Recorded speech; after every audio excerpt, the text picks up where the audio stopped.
And here we are. This is going to kick off game number 1 between Idra and Dream. Here in the lower bracket, elimination is on the line for these two players. Down here in the lower left-hand corner of the map, representing Team Evil Geniuses, the one, the only. It's Idra, the guy on the left side of the desk. Well, I guess we're going to see that in just a minute. Man, so on the left side of your screen, you can actually see Idra right here. He's also there. He is. There he is in the lower left-hand corner of the map. This is Evil Geniuses Idra, and his opponent over here representing Team MVP as the Blue Terran. This is Dream. Yeah, Dream, like Idra said, favoring a kind of a greedier style, liking to go for that faster third command center. We'll see what he has planned against Idra. Again, a lot of these Koreans know Idra's style. We saw Zaka kind of exploit Idra's style, try to attack him early, didn't even play his normal style against him. And as a result, we may see Dream go for an early aggressive push as well. That's the kind of thing that Idra has kind of been struggling with. Yeah, and I want to know, like, listening to Idra in the interview, right, he talked about how Dream was a super heavy economic player. Right. So he's planning on being extremely greedy here. I wonder if Dream is going to play into that, thinking that, okay, well, I mean, Idra was able to watch my games yesterday. Like, I played against Symbol, so he got to see how I play against Zerg anyway. Yeah, you're right. That's something I think he's definitely planned for here. And he said he feels comfortable going into the match with Dream. And that's something that's so important for Idra. His comfort level and his ability to play without getting on tilt is actually so important for him, more so than almost any other player. So for him to actually say in an interview after he's, if he's basically won best of 3 of being out of this tournament, playing against a top-level Korean Terran to say, I'm feeling good about this match, means that I think we're going to see a great game out of here. Well, after you watch a player that pretty much plays exactly the style that you'd like him to play, that lets you get into your own comfort zone when you're playing, you're automatically going to feel confident. Greg has always been a super macro-heavy player and loves to get into a situation where he eliminates any sort of variance. You know, he wants to have a game be as long as possible so that his opponent can make more mistakes. Right, that's what he's been known for throughout his entire career of StarCraft 2, and even in StarCraft 1, he was a very macro-oriented player. The Overlord will come in here and scout this command center going down for Dream. Idra doesn't expect anything otherwise. He wants to just check and make sure it's on the low ground. He's not going to expect any sort of early pressure. Right now, Korean Terrans are hardly ever 2-raxing anymore. Oh man, and now we do see over here double gas being thrown down for Dream. This could be a little bit different play than Greg's going to be expecting. Yeah, he may be expecting the faster third command center, but this is pretty normal on this map to see the faster double gas coming down so you can get those reactor Hellions out. Again, we talked about the queen change quite a bit. I mean, it's been something that's been the talk of the town kind of right now, the talk of the internet all over. Are reactor Hellions still viable in this matchup? Are they a choice that players are still going to continue to make? So far this tournament, yeah, they have. But have they been effective? Not really. Yeah, we've pretty much seen them stopped repeatedly. Every time that they get anywhere near anybody's base, like we saw, right, Polt tried to open up with reactor Hellions, I believe at least one of the games, and it was just, I mean, it just gets denied. It got totally denied. Dongrigu was able to spread his creep like a madman. Oh, wow. And we actually see great, so Idra over here is getting a little bit aggressive. He built 8 Lings already. That's very much so more than normal. Dream is actually going to have to jump into that bunker, in fact. This is exactly why he's positioned his bunker at the back so it can't get surrounded as it's building, and it looks like it will finish, but it's going to be close. It's going to be really close to whether or not those Marines are able to live. There's just a few seconds left. They are backing into a very favorable situation for Dream. They're able to really minimize that surface area. That's quite the razor-thin timing that you can see just here, just how close it was. If Idra were there a few seconds before or a few seconds later, would have made all the difference in the world. He did not actually go up the ramp to see that reactor Hellions are the follow-up here. That's something that it's difficult for him to do with the bunker that close to the ramp. He's going to lose a lot of Lings to get up there and see that. But now he's playing a little bit in the dark. He has not sent an Overlord in the main base either, so he does not know if it's a faster third command center. He doesn't know if gas has been taken. He's very much so kind of curious now, wondering what his next step should be.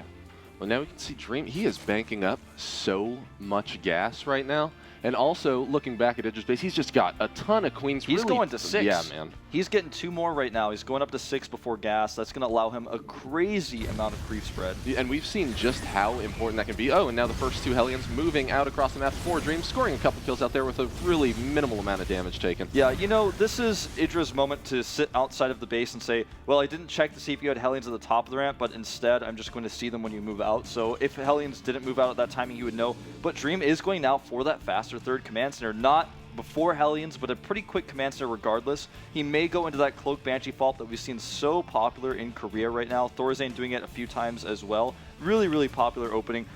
4 gases going down now for Idra as he has 7 active creep tumors, continuing to spread his creep like crazy here. He may have to cancel. Oh, great cancels there. Oh, wow, and a couple of those creep tumors also just barely finish off, and now you can see just how effective those queens are at staving off that Hellion harass. Yeah, you see Dream trying to make something work here. It's just so difficult when Hellions have the same range as the Queens now. The Queens, of course, don't have the movement speed the Hellions have either, so there's a little bit of kiting you can do. It's just so much more difficult to actually get in there and make it work. And now it looks like what this turns into is a little bit of a dance between where the Hellions and the Queens are, because the Queens now effectively have to be at the edge of that creep in order for the creep tumors to actually finish up. Yeah. You're right, man. And he has to use the Queens to push the Hellions back. It's not a freebie, as many people might suggest, but it's just so much easier than it was before. Idra doing a great job with all his active creep tumors, pushing in 2 different directions right now. In his main base, he's gone double Evolution Chamber. He made a macro hatchery as well, but Dream is continuing to put on some pressure here with his Hellions, and back at his main base, he's actually made a Starport. He's going to switch, though, and go for Medivacs right away. Not going to be following up with this Banshee play that we've seen so popular recently. You know, I wonder if mining all of that gas will actually end up kind of biting him in the rear here, because he's not going to really have too much to use it on as we see him move into that heavy marine production. Yeah, you're right. It's something that he's going to want to sink into his double upgrades, but he does start 1-1 right now. Idra a little bit ahead, though, in the upgrades of the super fast Evolution Chambers. You see Dream trying to be aggressive here, trying to find an opening. He just cannot find one. Well, he's actually going to line up so nicely, following up with just another couple pairs of Medivacs are going to be able to follow pretty much seamlessly from this, as he also adds on that second Tech Lab. You're right. Adding the second Tech Lab on, powering up just a little bit more here, getting his Medivacs out very early. This is something Idra mentioned before. Fast drop harass is something he noticed in his play against Symbol, and this is something that we're seeing here again. That extra Queens that we saw from Idra is going to be really helpful in staving this off. He's getting his third base at a really comfortable timing with this many Queens to defend against the Hellions, even with the spine up, his creep spreads all the way past his third. It's a great position for Idra, who's now getting Spores safely defensively here. This push that's coming out, these drops coming out for Dream, I think he'll be able to defend no problem. Yeah, he's going to have to, I mean, positioning is what it's all going to come down to, right? If those queens, as we can see right now, actually 2 of the queens are caught completely out of position. They're all the way off the creep. So even if these first 2 go down, we're not sure if the second 2 are going to be able to go off. He has so much energy, and none of those transfusions land. Yeah. Unfortunately enough for him, and now the scan going down, and it's looking like he may be able to finish off this third before the Banelings are going to be able to come in for backup. Yeah, you're right, Rob. He's just not going to have those Banelings at time. He did make a decent amount of his earliest. It looks like it's just not enough. Cancel timing here, really good. He's trying to trap these units with Lings at the back. Nice targeting, though, on the Banelings. And a great engagement for Dream after all. With these Medivacs here now, he should be able to trade decently with these Lings. Decides to pick up. He lost his Hellion there, so he had to pick up. With the Hellion in the back, he definitely would have been able to fight that off.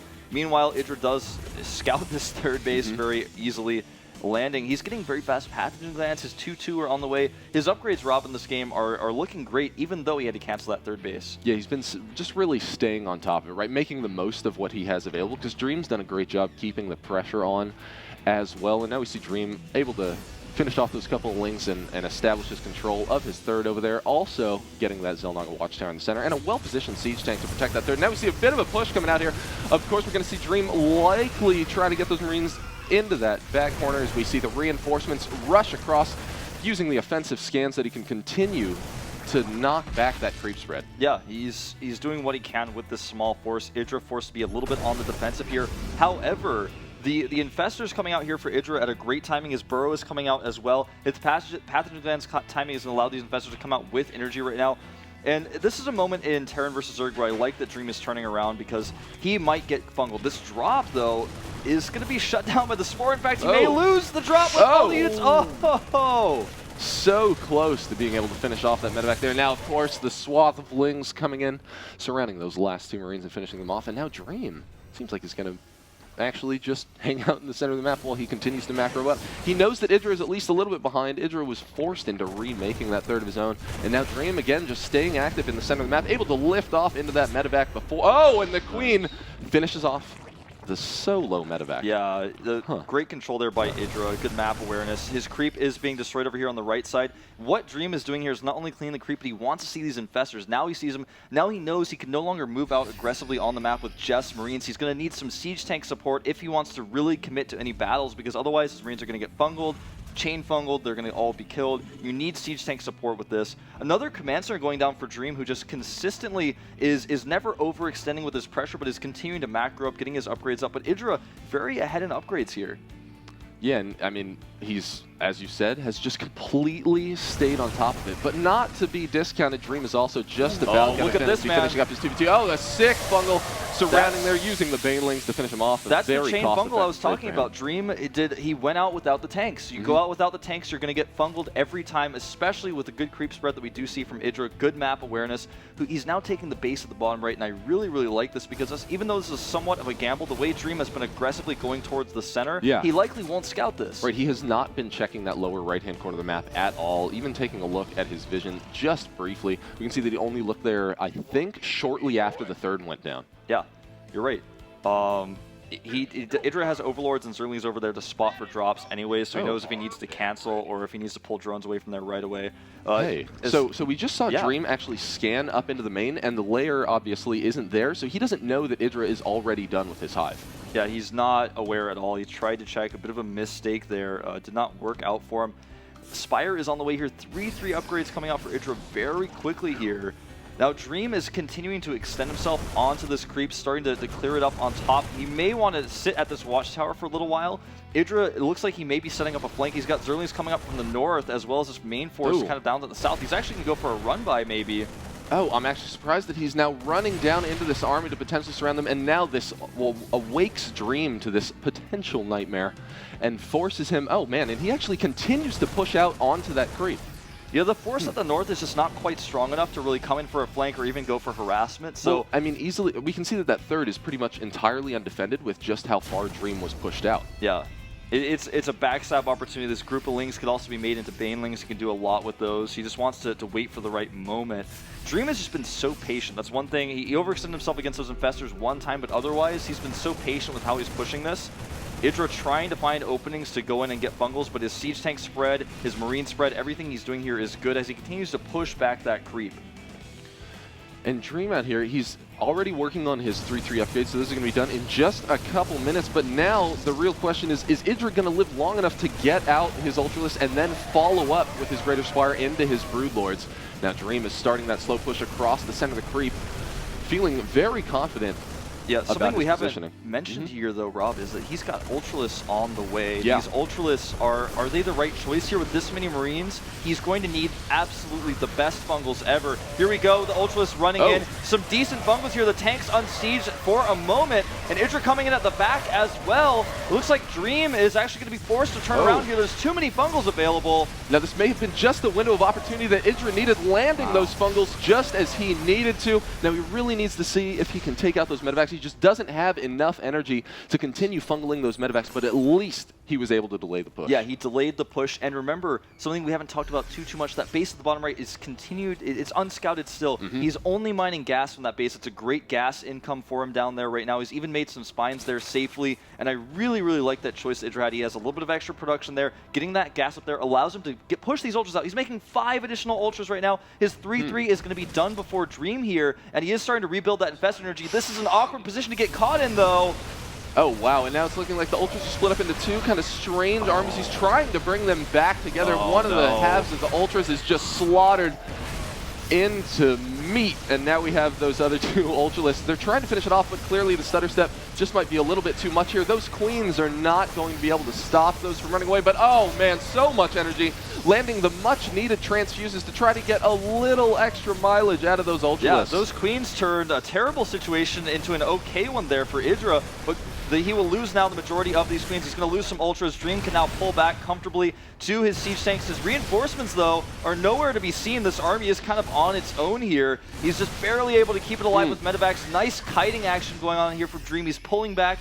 And Idra, does he continue to push here? I think he needs to turn around. Now, the Greater Spire's been done for a while. Is this when he needs to switch into Broodlords? We see 8 more Infestors just about to finish up. He still has some Ultralisks out on the field, but he still has 14 supply to fill up. Yeah, I'm a little bit surprised he has not started to add any Corruptors really into the mix just yet, but it looks like he wants to stick with these Ultras a little bit longer. They're running in here. The spread from Dream is really good.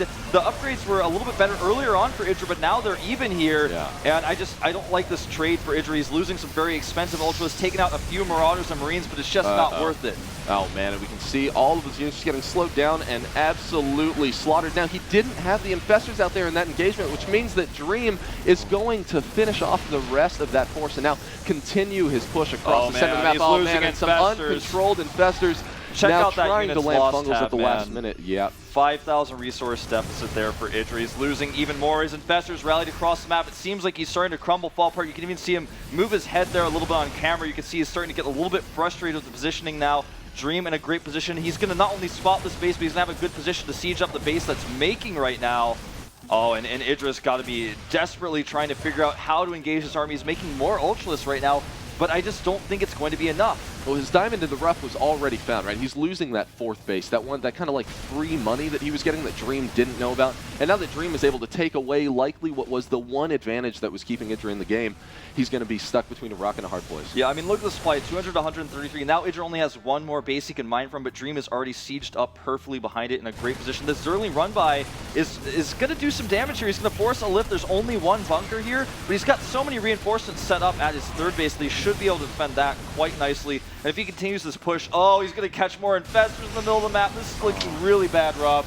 Yeah, and we can just see that pretty much all of Idra's options have just about been used up, and there he is, forced to tap out. A very difficult game one for Idra there. A big congratulations to Dream, though. He really looked so strong through the beginning and the mid game, but there were a few poor engagements for him. He stayed on Ultralists arguably too long. What do you guys think over there at the desk? Well, as you mentioned earlier, the fact that he had the Great Aspire so quickly did give him that opportunity to transition. He could have pulled it off, but yeah, I think maybe he made one round of Ultralisks too many. He continued to go with the engagement. The biggest mistake he made was going in with the Ultras just before 3-3 kicked in, just before Chitinous Plating kicked in, and without the Infestor backup. It didn't seem to make a huge amount of sense. Dream wasn't all the way across the map. There was no imperative to go in right then. And as you saw, it ended up being absolutely disastrous. Yeah, he didn't need to get offensive at all, right? The longer that he waits, he actually just has more energy available. Right. The more fungals that he's going to have, the better an engagement he's going to have anyway. I feel like he misjudged his economy a little bit. He had that hidden base, which was good, but I feel taking another base as its Greater Spire is going up gives him more options. He has more economy to fall back on if that base gets spotted. Then he can use those Brewlords and make that switch when he wants to. I really feel he overcommitted just a little bit to the Ultralists. Yeah, well, I mean, still hats off to Dream. He stayed so active on those creep tumors in the beginning, the whole time in the beginning of the game. We saw him also make use of those Hellions very well. There's also no baneling speed, actually, which was a bit surprising because you know, he had that great fungal in the into the banelings with the Marines early on. You got to give him credit to that one. Yeah, I thought, okay, this combo's working out. The siege tanks are coming, but he's still got some ultras. I feel like if he would have kept with the banelings a little bit, that he might have had a little bit more. There's a possibility there. I'd just like to point out as well, like, Dream did such a great job denying creep spread. Around the end of the game, there was no creep spread at all to the south of the map, which actually would have given him a huge edge. The Queens ended up behind the fight as a result of no creep at all. Those Queens would have helped out. As we saw, whenever he had the Queens in the fight, his Ultras fared a hell of a lot better. They actually really supplemented those Ultralists. Another thing is he was fighting Ultralists against this Bioforce that was very mobile. He was fighting it off creep. The Bioforce, I mean, if you kill that, that's something that Dream can remake easily, but Idra is sinking all of the gas he's got at that extra base into those Ultras. It really just did not pay off. Yeah, well, I mean, in that situation, you've either got to get the Lings around the back to stop them moving, or you've got to have the Fungals, and he had neither, so you can just kite Ultras for as long as you damn well please in that situation, and that's exactly what Dream ended up doing. Well, let's see. So Idra's going to be pressed against the wall moving into this next game. We are going to be moving into game 2 between Idra and Dream. It is going to be on Antigua Shipyard. Yeah, Antigua Shipyard, a tough map for Zergs. A lot of Zergs really do dislike this map. Idra probably no exception here. And, you know, I think Idra's confidence, though, after that game is going to be okay. He did such a great job through the early and mid-game. There were a few mistakes he made with engagements, and it's the kind of mistakes that you make where you can kind of sit back and say, you know, actually, things are okay. If I just make small little tweaks to my play, I can actually beat this guy. I can do it. It is absolutely winnable.